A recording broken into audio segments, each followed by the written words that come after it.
Avalanche.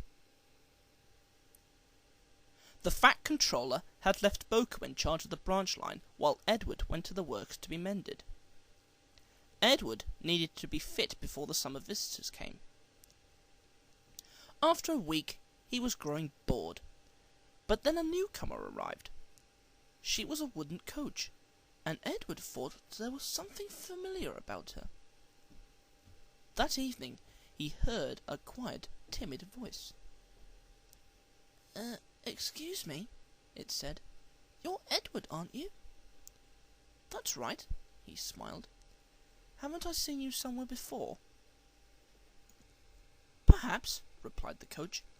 "There were lots of us built for the Furnace Railway. That's your old line, so says Thomas's driver." "That's right," smiled Edward. "What's your name?" "Victoria," said the coach. "When I was too old to work, I was made into a summer house in an orchard. Now a kind gentleman with a top hat says that I can be mended and work on the railway again." "That would be the Fat Controller," said Edward. "Did he say where you would work? There'd be plenty for you to do on my line," continued Edward hopefully.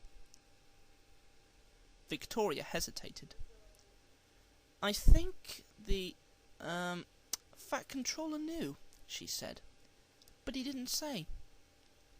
"Where did you work in the old days?" asked Edward. "My friend Helena and I worked on a branch line to a station called Lakeside," Victoria said. "There was a big lake with steamers on it. Windermere, it was called. Albert was our engine.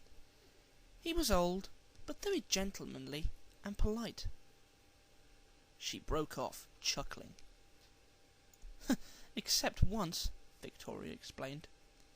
"It was winter and very cold. Even the lake was beginning to freeze over, and that didn't often happen." "I don't suppose you had many passengers off the steamer then," put in Edward. "You'd be surprised," Victoria said. "For some, it was the easiest way of getting from the town to the other side of the lake. Anyhow, on this winter's day, the snow wasn't too bad at the junction, so we were all right when we set out. As we got near the hills, the snow got thicker. We reached a place called Havenwaite, where there were 2 tunnels, one at each end of the station. Albert didn't care about a bit of snow. Silly soft stuff, he called it." "Thomas used to say that too," smiled Edward. "The steamer was late that day. Ice in the water, they said, and that made us late too. Albert was hurrying, because when people got off the steamer, they had to catch other trains at our junction." Victoria paused. She chuckled to herself before she went on. "Albert had been boasting about how good he was with the snow. Well, we soon got back to Havenwaite, and Albert stopped with his buffers at the mouth of the tunnel. The guard's whistle sounded. Albert didn't waste any time. He set off with a tremendous blast of steam, but the steam blew an enormous lump of snow off the tunnel mouth. It poured down and landed, whoomph, on his cab. Albert's driver quickly put on the brakes.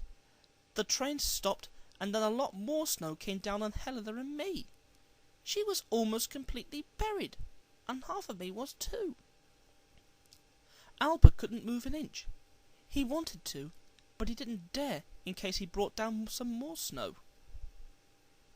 The passengers weren't hurt, but it was the next morning before the men dug us out.